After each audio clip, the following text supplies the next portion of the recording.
Good morning, good afternoon, or good evening, and assalamu alaikum. Today is Tuesday, November 14th. It's another beautiful day, and finally feel like I have recovered from the 10-mile rocky run. So I'm looking forward to today's conversation. So let's go back to who I am before I embraced Islam. I am a foodie, mashallah. I love food. Food has been a part of my life for as long as I can remember because my grandmother, she baked and she cooked. She was a homemaker and she taught my mother how to bake. And my mother had a catering business for many years growing up. So that's where I learned entrepreneurship, and also from my dad, who owns a construction company, and from my grandfather, who owns a landscaping company.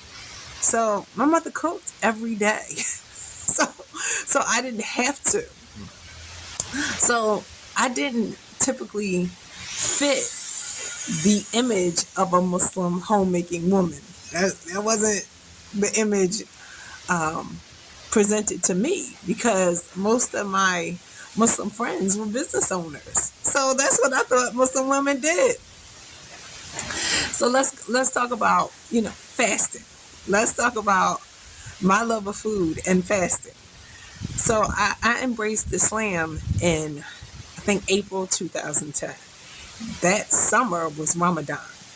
And most people know Muslims fast during Ramadan. And they think that that means no food during Ramadan. And I'm very happy that culturally we are embracing fasting for the benefits of cleansing our body, the clarity, and learning discipline. So that's what people think, but they don't understand that for Muslims, fasting is no food and no water during the summertime when it's hot and it's 14-hour days. So, Ramadan was hard for me that first year. That first year, I was like, oh, what is going on? It was hard for me emotionally, it was hard for me mentally, and it was hard for me physically. But every night, I usually found some place to go. Ramadan is very beautiful because the community comes together. And Ramadan is not just about fasting, but it's an important part. It's also about reading the Quran, being in fellowship with other Muslims, and performing good deeds. And one of the good deeds that people like to perform is to feed the community. So the masjid that I went to would have iftars, which are breakfast meals for the community every evening from Tuesday through Saturday. And the masjid in my neighborhood would have an iftar on Sundays. So 6 days out of the week, I didn't have to cook. So, I was really happy. But at the end of that month, I had saved like $400. And I was like, what's going on here? Because I think people don't realize how much money they spend on food. Most people categorize food as a need instead of a want. And so they're willing to spend way more money on it.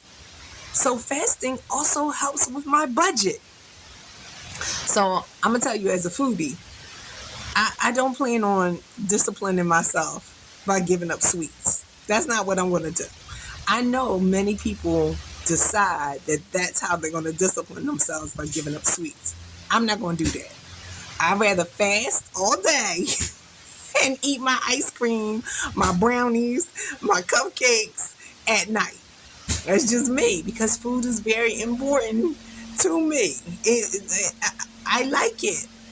And so, you just have to find who you are and how the rules can benefit you. I think that when it comes to wealth building, you have to be disciplined. Prayer also teaches discipline. Fasting teaches discipline.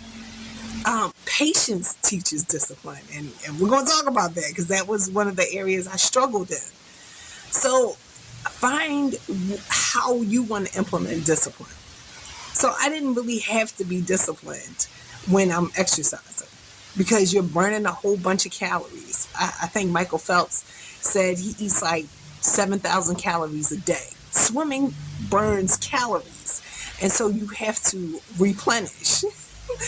So this is going to be difficult for me as I'm changing my exercise routine so that I won't need as many calories. So I'm going to implement more fasting. And I'm okay with that because I'm not giving up my sweets. I'm just not.